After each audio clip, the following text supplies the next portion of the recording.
From the studios of Staten Island Community Television, you're watching In the Bleachers, the TV show for the world's most passionate sports fans. Hello, everyone. I'm Jaime Hixson, along with my friend joining me on the phone. The hardest, still baddest, sexiest man on cable access TV, you're truly Hector Bosa. Now, Jamie. Yeah. Have you heard that David Ortiz getting shot? That's the big story, that Boston brought him in from Dominican Republic. Yeah, they flew him in on their private plane, the team plane, so he could get some treatment at one of the hospitals there.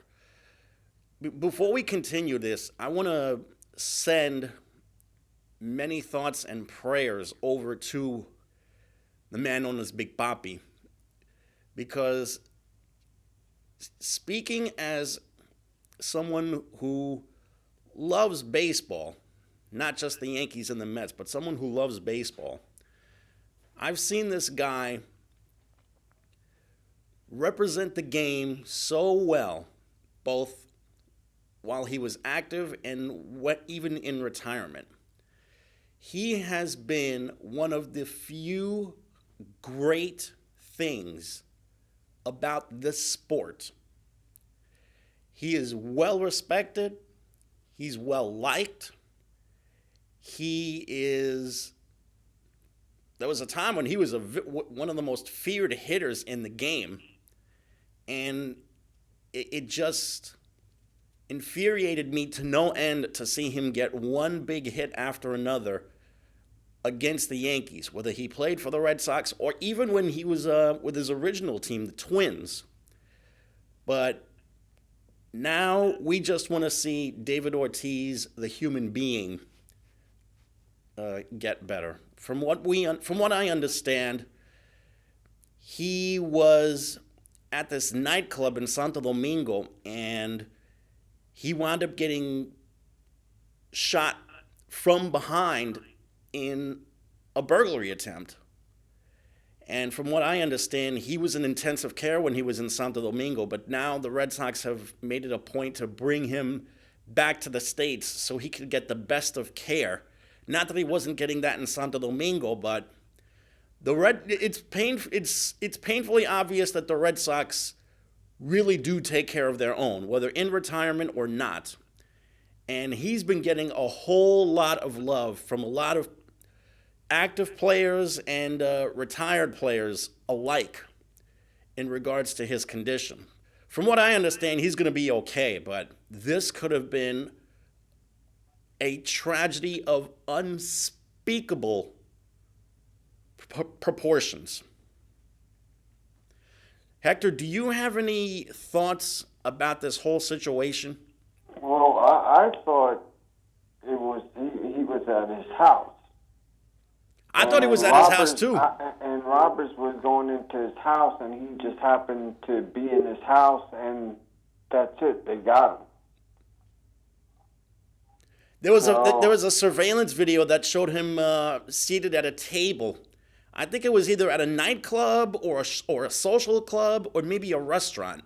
Well, whatever the case may be, he got hurt. That's what it boils down to. He got hurt, and I hope they catch the guys, Fortunately, they did. They did get one of the guys. They wound up getting one of the guys in custody because apparently this was a multiple assailant type of thing. Well, let's see what happens. Let's see how the justice over there is. Is it better than over here or worse than over here when it comes to situations like that? I'd like to think that when it comes to a crime being committed against a major celebrity like him, they're going to throw the gauntlet at the perpetrator. Well, let's hope for the best, That's all I say. Let's hope for the best and expect the worst. Because, in court cases, things are not always slam dunk, even though they seem slam dunk. Mm-hmm. But all in all, I do hope that the man pulls through. Yeah. And he does, like you said, he does great work for baseball. I mean, when he's on the ESPN, Mm-hmm. his English isn't that good, but he gets by, and they all tease him about it anyway. Yeah. So, and he is a good ambassador for the sport, and I think he does Spanish commentary too. If Possibly I remember correctly. either for ESPN Deporte or maybe Fox Sports Deporte. I'm not really sure. Yeah, and lucky, from what I understand, he didn't get any hit in any vital organs or anything of that nature. All I'll But, say is that perpetrator is really lucky that the guy pulled through, because if he was shot to death, the courts would have no choice but to charge him with first-degree murder. True. Well, it's not the courts, it's the police, and then the courts decide from there on if the system is the same everywhere. It's not all the same, but like I said, let's see what happens. Mm-hmm. Let's see what happens. Hopefully, they'll get the perpetrators, and justice will be served. Yeah. Because This isn't the first time that someone, a Major League Baseball player, a Dominican ball player, wound up being victimized by a shooting incident. Unfortunately, let's see, I think it was 15 years ago. Remember Ivan Calderon? Yeah, he was another one. Ivan Calderon wound up being shot to death by somebody at a restaurant.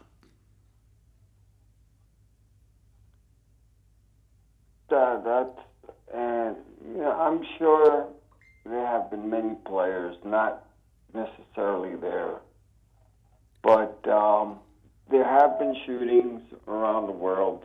Mm-hmm. Even here, we've had massive shootings. Yeah. And there's no way of stopping it, even though people say there is. So I can tell you how to stop it. Do something about the gun laws in this country. Well, it's tough for the gun laws, because let me explain. If there's an exam, right? Let's say you have to take an exam, a marksman, and a psychological, right? Mm-hmm. Now you have to remember that some of the people that have guns probably can't pass that exam, and they have to pass all three parts of the exam. Mm-hmm. So let's say my education is very poor, and I've had a gun for a very long time. Nothing's happened to me. Then all of a sudden, these laws are implemented where I have to take an exam. I'll pass the shooting and I'll pass psychological, but I won't pass the writing. Now, here I am, a person that nothing's gone wrong, yet you're going to take my gun away from me because I can't pass the writing. Mm-hmm. So, I understand there should be some type of gun laws where the background check should be someplace reasonable that both sides can get by without killing anybody, without killing the people that can't do certain things and so on. Mm-hmm. But I do believe that somehow the guns here should strengthen it somehow. And as long as it's fair, then there should be a harsh gun law, because the guns are very easy to get around here, especially in some states. In some states like Texas, you can walk around with a gun. In some states, you have to have a permit to walk around with a gun. Even in New York, very rare that you can walk around with a gun. And most of the people that are walking around with a gun are normally lawyers and some type of high-class position where they'll walk around with a gun and they have to have a permit, or sometimes, unless you're in a shooting club, you go from, let's say, your house to the shooting club. That's the only way you can really have a gun in your house. Right. And let's say you're carrying a gun and you're stopping a burglar. You can get in trouble for having that gun. All because he just tried to protect his domain. Yes, and that's another thing, too. You can get away with it, too, because if you're protecting your house, that's a whole different story.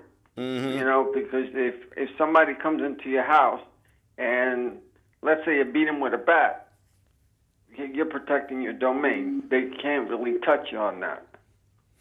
But, like I said, when it comes to gun laws, it's a very, I don't know why it's such a tough subject for people to talk about, because like I said, they'll say, well, the government's trying to take my guns away. No, the governments are not trying to take your guns away. They're just trying to be reasonable so that they won't have that many shootings. That's like, for instance, remember how I was telling you before how lawyers and some people with high positions get guns in, let's say, in New York? Now, if I were to try to get a gun in New York, or some people, and in certain parts of Staten Island, the Bronx, or Queens, or Brooklyn, your average, let's say, poor person that's trying to apply for a gun, you think they're going to give them that gun? No, they're not. Especially here. That's why it's very discriminatory. Especially if you're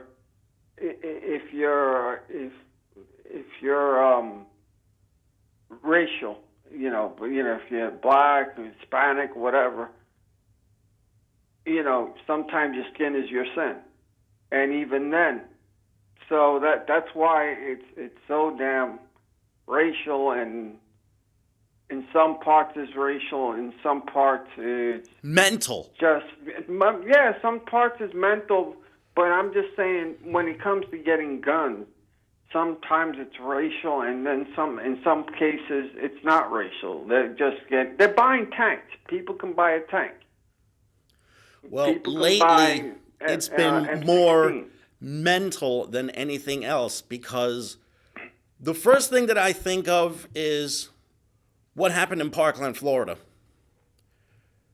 Some nutcase took the lives of innocent students and teachers. Then there's Las Vegas. 50 some odd people wound up being shot to death by this one nut job. How much longer do people have to wait until we have another situation like what happened in those two towns? There's been more. To make a statement and send a message that gun violence will never be tolerated. Well, here's the thing. You have the NRA, which is a big corporation. And buying up politicians like they're candy. Well, that too, and the lobbyists are former government employees or former senators. And, it's very corrupt, the system. The system is very corrupt. You think? Some people don't think so. But please, they are so delusional. It's just, it's embarrassing. Sometimes it's, when, let's say, you vote for a president or you vote for a senator, sometimes it's not the best person you pick. It's the worst of the two that's not going to kill you. And some people get disenfranchised. They don't vote because they get, why should I vote if stupid people they're all the same. They're not all the same. They got just agendas that they want to fulfill and so on. But, it's happened to athletes. It's happened more here in this country more than any other place in the world. Mm-hmm. Or we're one of the highest places that gun violence has run, especially under this administration. Even though it has happened in other administrations, don't get me wrong, it has happened. But as the years go by, it's going to get worse and worse and worse. So figure it that however they decide to get the gun laws all straightened out and get the right people in there, or the less of two evils, and they start fixing up the thing, there's not much you can do except protest and do whatever you got to do. Sign petitions, bother your senators and so forth, and hope for the best and expect the worst. You got to do something. That's what you have to do, and hopefully the gun laws will be straightened. But athletes carry guns right now. Oh, you are not kidding. That's why you see so many guys in the NFL going into the papers for the wrong reasons. And some of them say for protection. And some of them, but in some states, even though you have a permit, that doesn't, let's say you have a permit to carry it in Texas, but you can't bring it here. Unless you get permission, go to the police station. And I think you have to go to your nearest police station or the one in the city, the big police station in the city. You have to get permission. And they're the ones that got to give you the permit to carry it around the city. But all in all, people want to protect themselves. Can you blame them for wanting to protect themselves? You can't People blame protecting them. themselves is one thing, but I'm worried about the next nut job that's going to create a major catastrophe like Parkland or Vegas or even close to our neck of the woods, Sandy Hook, Connecticut. Oh, Columbine. Columbine. And, and some people say that didn't happen. I can't believe that. Oh, that is such a cop-out. But, Seriously. Do you know how insulting that is to the families of the victims? I know that, and you know that, but Alex Jones has said it. Alex Jones is a dumbass. There have been other people that have said it. So there are people out there that are going, things didn't happen and so on, or they were paid actors. That it's ridiculous. I can't do this anymore. I can't do this anymore. This is getting me more and more infuriated than I already am. But here's the thing. When it comes to the players themselves, they should be protected. Like David Ortiz. David Ortiz was a bad situation that happened to him. Yeah, but for every David Ortiz, you have guys like Greg Hardy, or even worse, Oscar Pistorius, who deliberately shot his model girlfriend, especially when he claimed that he thought that he had burglars in his house. That was straight up murder. If he thought that he had burglars in his house, then it wasn't intentional, and that's a whole different type of justice that you have to confirm, because you have to figure out, did he do it on purpose? Was he planning it out to kill her? You can't. That's very hard to prove. Those are things that are very hard to prove. Well, all I can tell you is this. right now at Fenway, before the Red Sox game, they had a moment of not silence, a moment of reflection for Big Papi. And I just got an instant message right now from our mutual friend Lynn, who has more of the particulars of what happened. Apparently, Big Papi was sitting outside of a nightclub when he got shot. Oh. And he wound up suffering injuries to his lower back, his liver, and his intestines. He's already undergone surgery, and he should be flown back to Boston any moment now.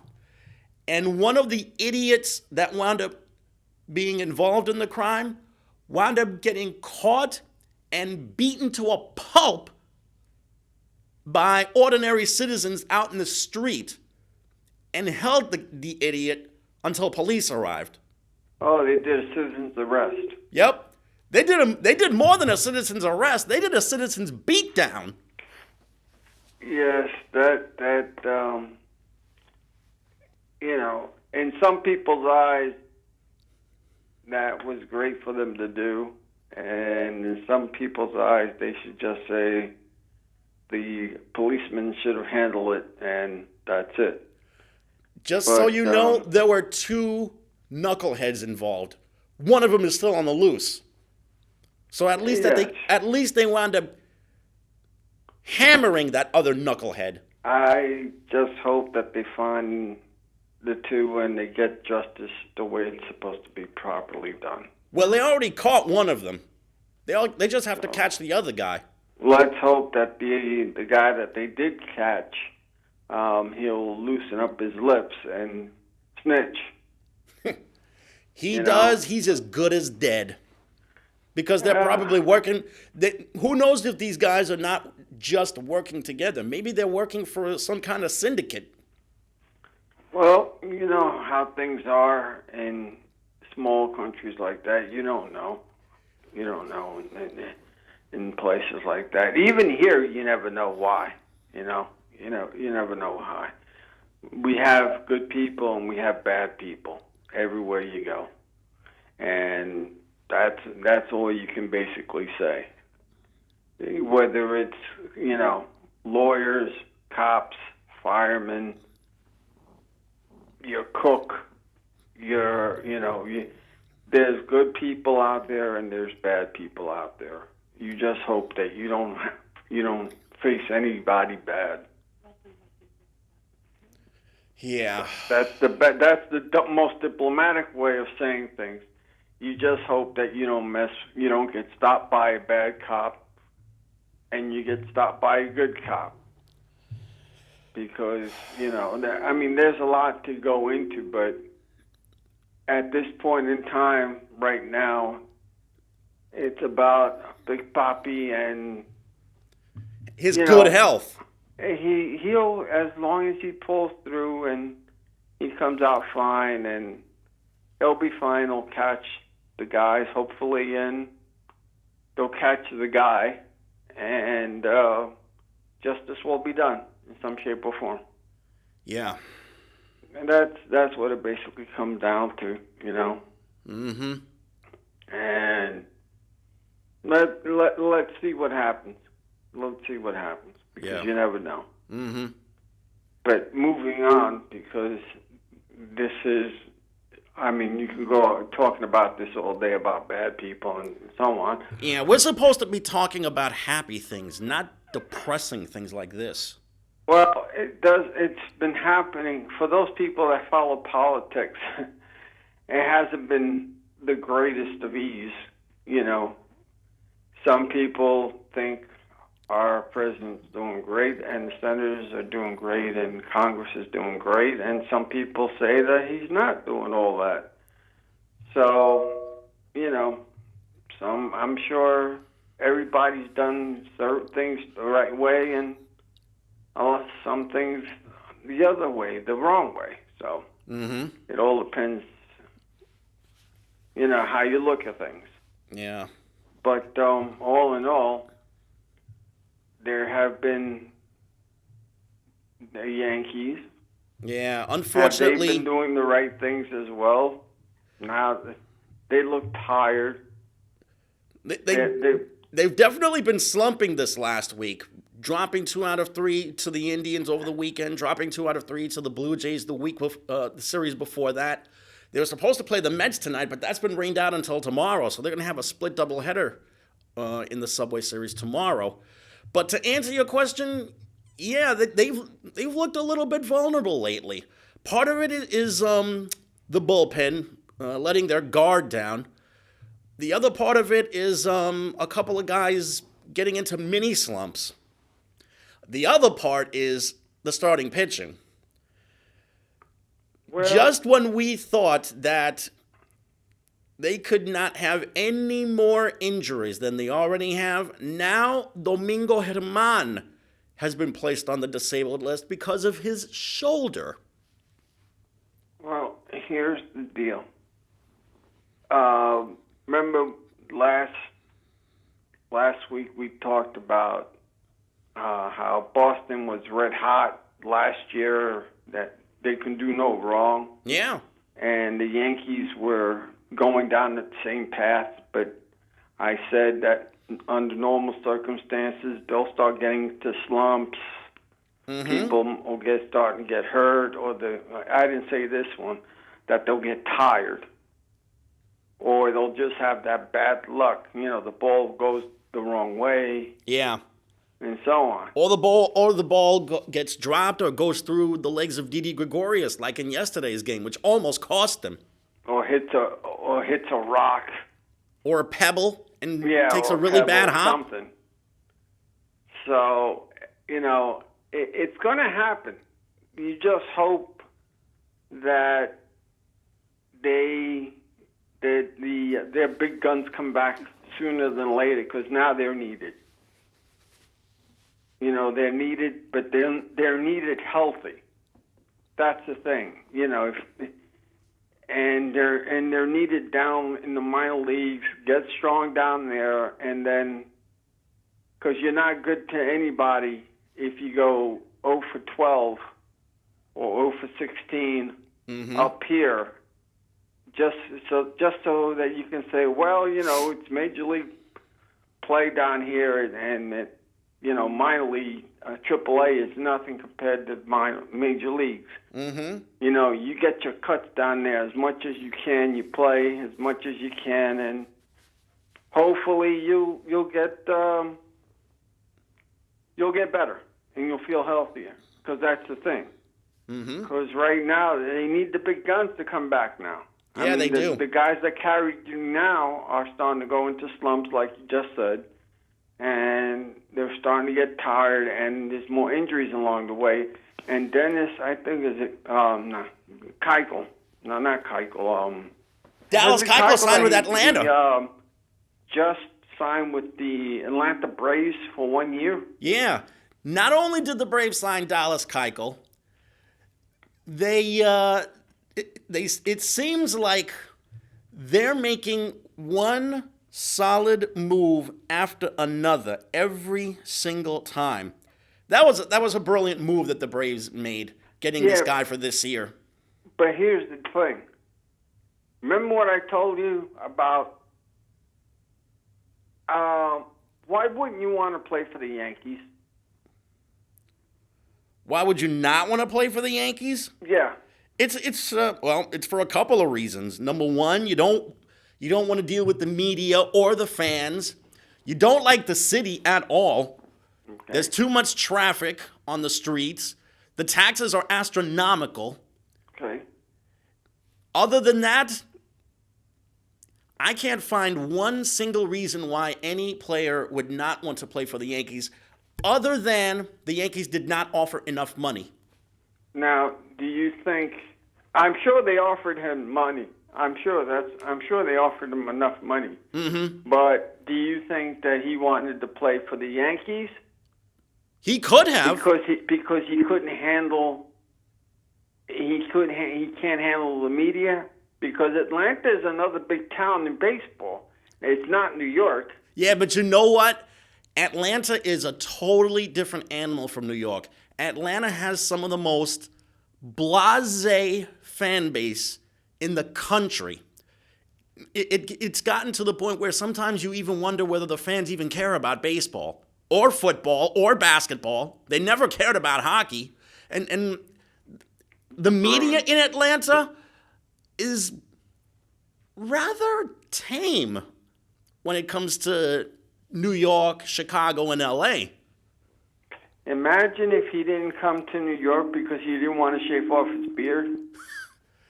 That would not have surprised me because the Yankees are very, very, very strict about facial hair. They have a code. They have a code. They have a uniform code. Mm-hmm. And imagine if it was that he didn't come to the New York Yankees because of the beard. Yeah. And Dallas Keuchel has a very trademark beard that he likes to have taken care of. Now, this is what I'm saying. If you can get a guy like that and he goes, well, I'll sign with you, but I'm not shaving off of my beard. The Yankees are going to keep... we'll give you more money if you shave off your beard. Then the Yankees are going to tell him, you got to take that beard off. Yeah, and that's the thing, and they'll lose.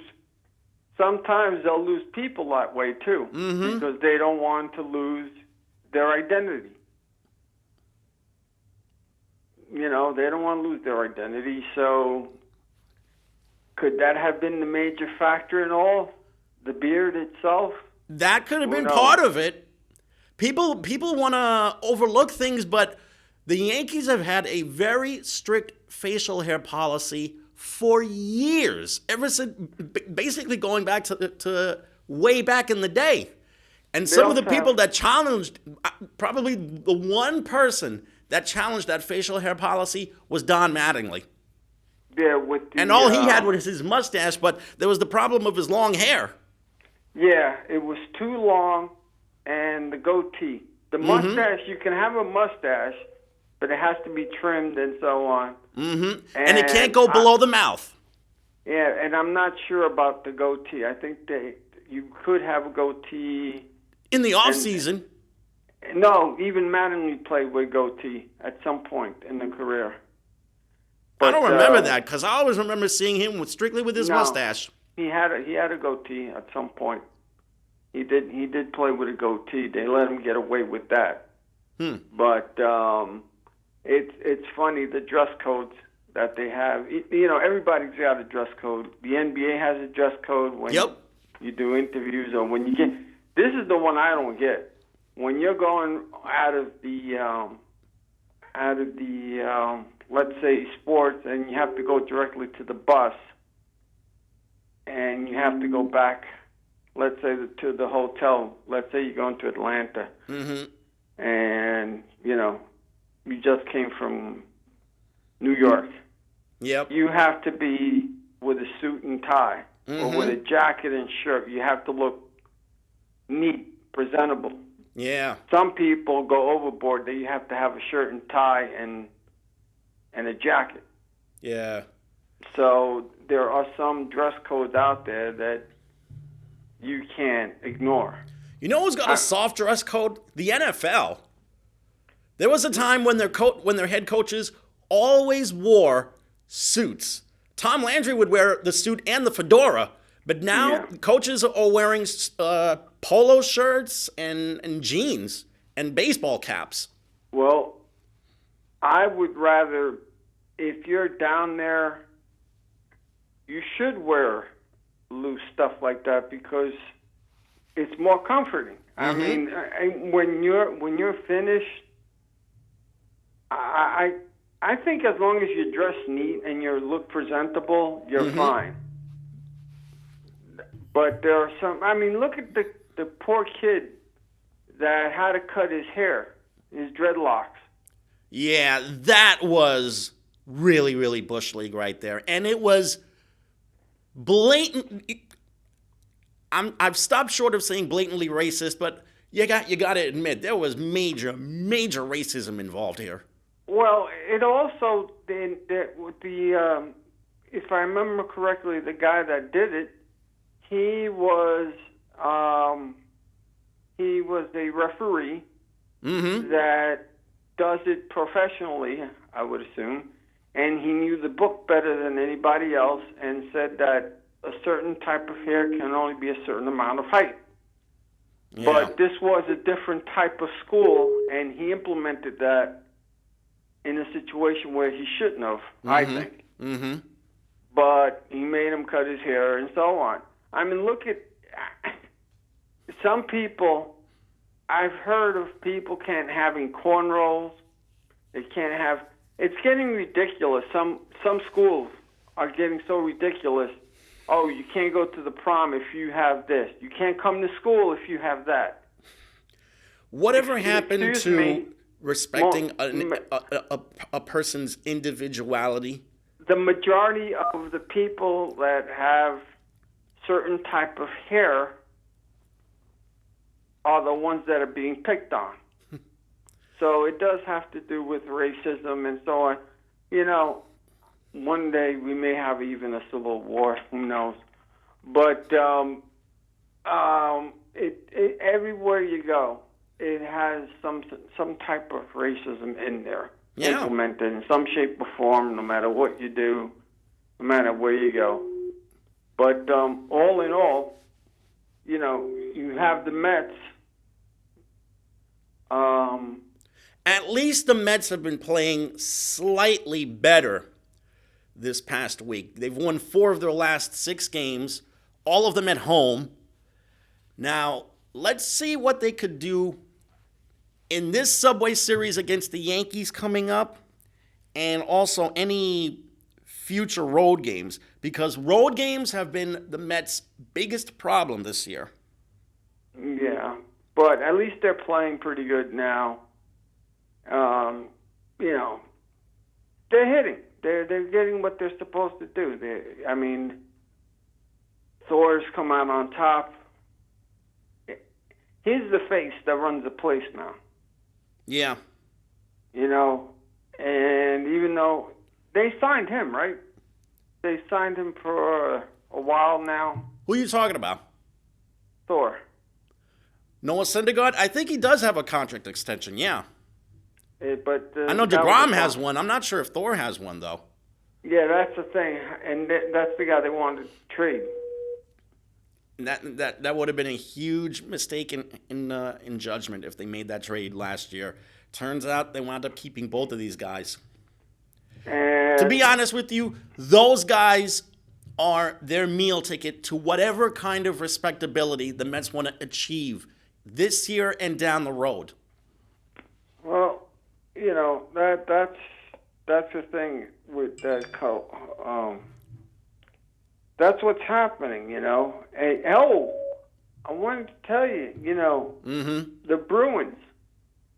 The Boston Bruins Yeah, just tied the Stanley Cup Finals against the Blues last night with a 5-1 score. So now it's a winner-take-all Game 7 in Beantown on Wednesday night. And quite frankly, this is the best way to decide the Stanley Cup, in a Game 7. This is where you bite your teeth, and this is the one thing that nobody wanted, even though some people wanted it. Mm-hmm.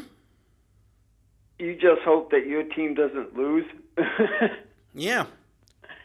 So, you know, hey, you know, both teams played very well. Mm-hmm. And what did you think of it? Have you seen some of the games? I saw the last 2 periods of Game 6 just last night. By far, the Bruins were the better team. They played much better defensively. Tuukka Rask was outstanding in net. St. Louis was very undisciplined with a lot of their shifts. And Boston, by far, was the more aggressive team. They took it to the net against Millington often. And because of that, they're going to have a Game 7 on Wednesday. Who do you think's going to win? My pick is Boston. I Boston think all the way. Yeah, I think that they were the better team from the second round on. in the playoffs. And so far, they're really showing it.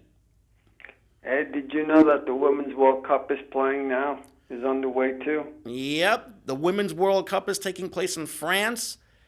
Obviously, the United States is one of the favorites to win it, but don't count out either the Chinese or the Japanese or the host, the French, or even the Brazilians. Well, there are certain countries you never count out, and there's certain countries, that Brazil's always in. They're always in the top. Italy's normally up there too. Mm-hmm. But because they're known, even Mexico or the South American teams out there, they normally, because that's most what they play. It's football or soccer. Depending upon where you come from. But one of the ladies that was on the USA team, she was the one that put her knee down. You're probably thinking of either Carly Lloyd or Alex Morgan. One of them did and still does, and she's gay as well. And, Oh, I know who you're talking about. Megan Rapinoe. Yeah, she puts her knee down and everything, and it's incredible. Everybody is trying to do their part. Yeah.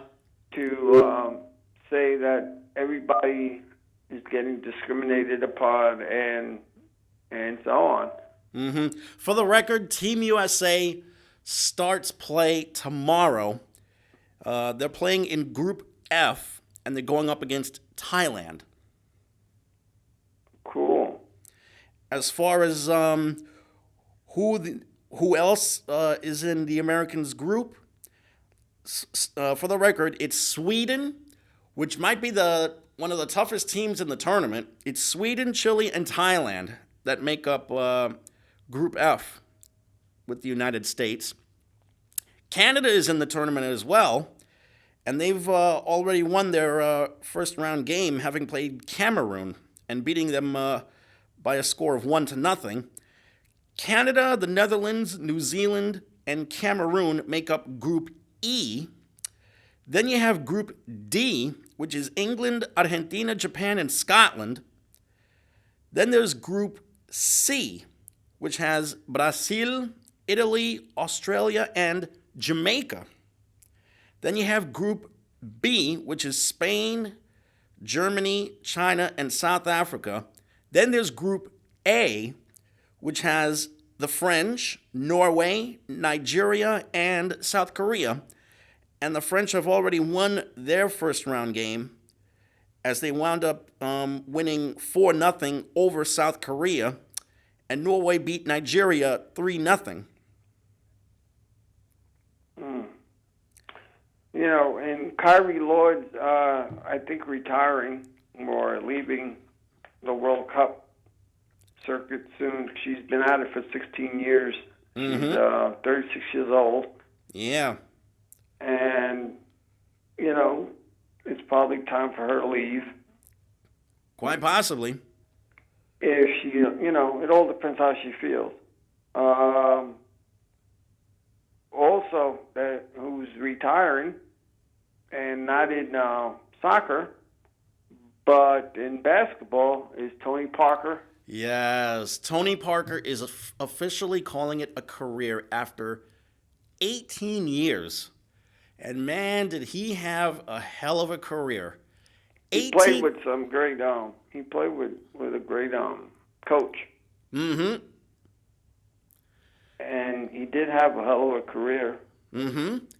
Won 4 NBA titles, was a clutch player in the postseason for the Spurs, and I don't know if having the benefit of playing with Tim Duncan and Manu Ginobili and being coached by Greg Popovich had a lot to do with it. It probably did have a lot to do with it. As a matter of fact, it did have a lot to do with it, but There was a time when Tony Parker was one of the elite point guards in this game.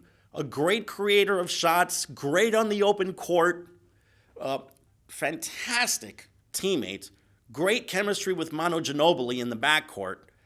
He is definitely going to be missed in this game.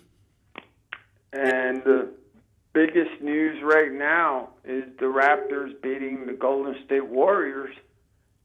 And being one game away from winning their very first NBA title. And the first NBA title to be won north of the border. And then afterwards, when July comes, the madness begins on June 30th to July 1st. Yep. And the madness begins. Kyrie, if let's say he does win the championship, does he stay with the team or does he leave? Kyrie Irving, you mean? Not Kyrie Irving. Kevin Durant? No, the guy from the Raptors. You mean Kawhi Leonard? Kawhi Leonard. Does he leave the...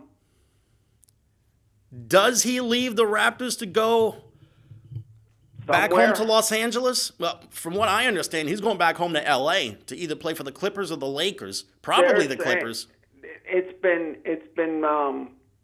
The reports have gone Clippers, Lakers, the Nets are involved, and the Knicks. He's not going to the Knicks. And I doubt he's going to the Brooklyn Nets. Forget the biasm with the Knicks for a second. This has nothing to do with bias. He's not going to the Knicks or the Nets. And it's 50-50 whether he goes back to the Raptors either. It's about him having a meeting with them. And just because he's going to have a meeting with them doesn't guarantee anything. You're absolutely right. You're absolutely right, and that's what I'm saying. That he may sign with the Lakers, the Clippers, the Nets, or the Knicks. That's what I just said. He may. I didn't say he was going to sign, because God forbid if he does sign, then you'll come up and say, how stupid is this man for signing with the New York Knicks? So, there's no winning. So he does he leave the Raptors? It's 50-50 at this point.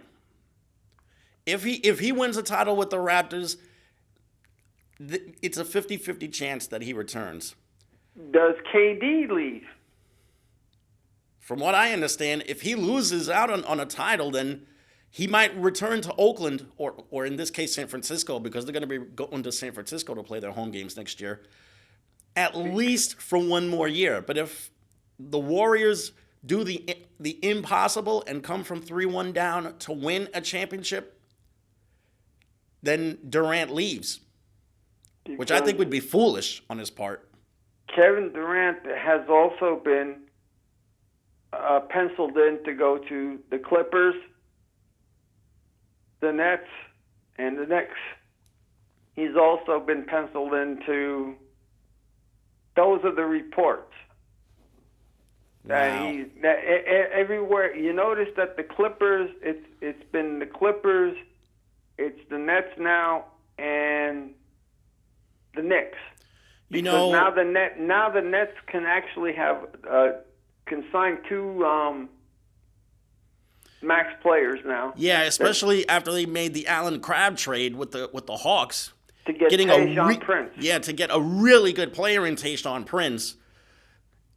I'm telling you, whatever Scott Marks is doing to make this team a contender, I hope he continues to do so, because, and for the record, it's Sean Marks, not Scott Marks. Whatever Sean Marks is doing to make this team a contender, I hope he keeps on doing it, because it's only going to make the Nets a little bit more attractive to any free agents who are thinking about wanting to play on a contender. Yeah. Who saw the Brooklyn Nets and the Los Angeles Clippers emerging as potential destinations for NBA players? Well, back in the day, players would want to avoid the Nets and the Clippers like the plague, because those were one of two places where NBA careers went to die, because they suffered a debilitating injury or suffered a long string of losses. Now, they've become contenders. They've got better ownership. True. And players are considering them as a potential destination. Well, Not the Lakers, not the Celtics, the Nets and the Clippers. Well, right now, if you're talking about teams that have max, that can sign 2 max players, the Nets, the Clippers could only sign 1. The Knicks can sign 2. The Lakers may be able to sign 2. If they're lucky. If their budget allows them to. There's also the elephant in the room that has not been discussed yet. What's that? What's the elephant? Anthony Davis. Davis one. Suddenly, Anthony Davis may be involved in 3 team trade rumors. It looks like the Pelicans have come to the realization that he does not want to be there anymore, and they have to cut a deal for him. Yep. The question is where? Well, one of the teams again.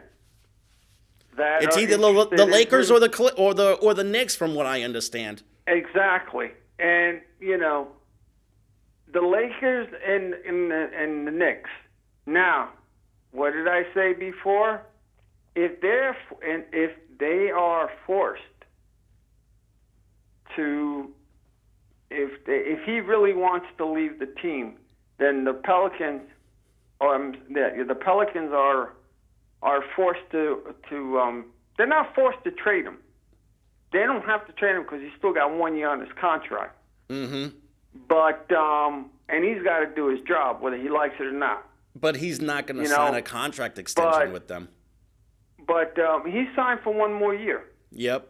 But after next year, after that, he will not re-sign with the Pelicans. So here's the thing: do you force him to play with your team and then hope for the best that he'll enjoy playing there, or do you trade him and then get lowballed?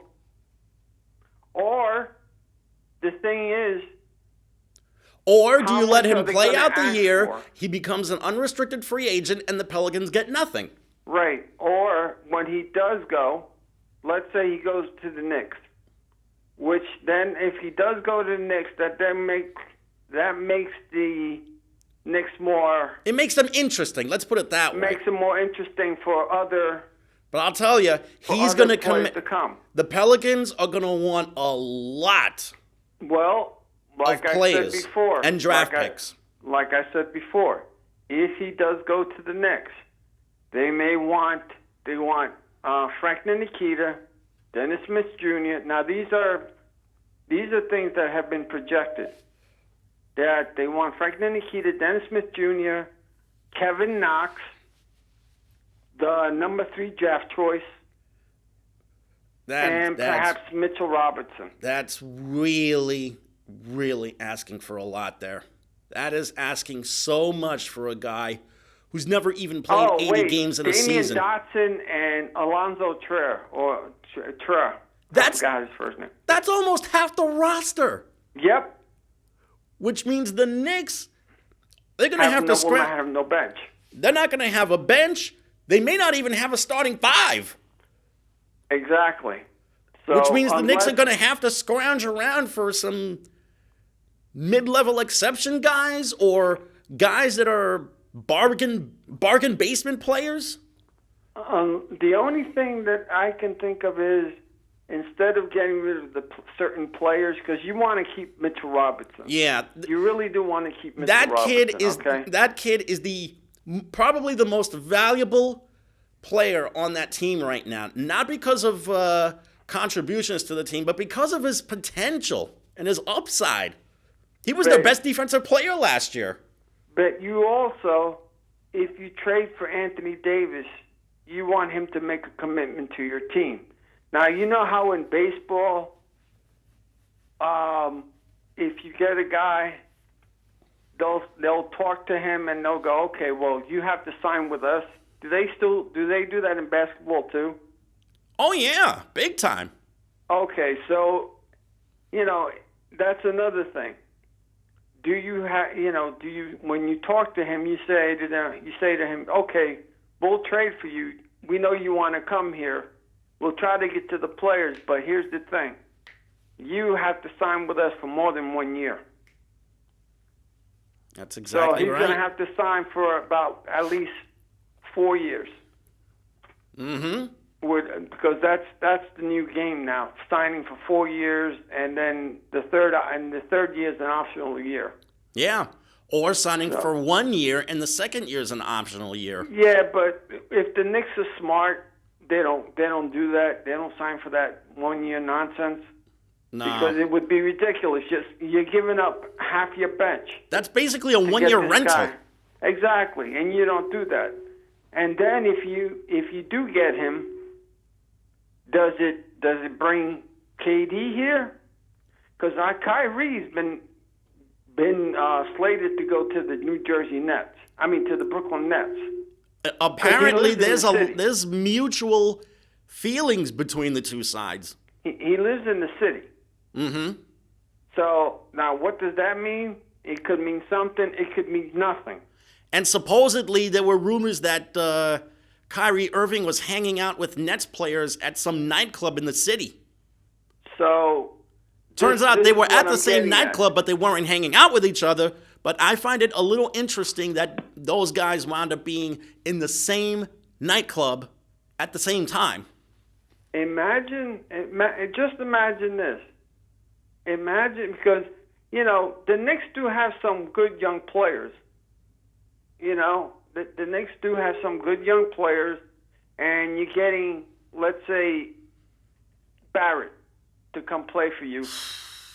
If you don't trade and you get, let's say, KD, if there's a possibility of getting them, and another guy, you got a really nice bench on the team. You got a good mixture of young guys and old guys.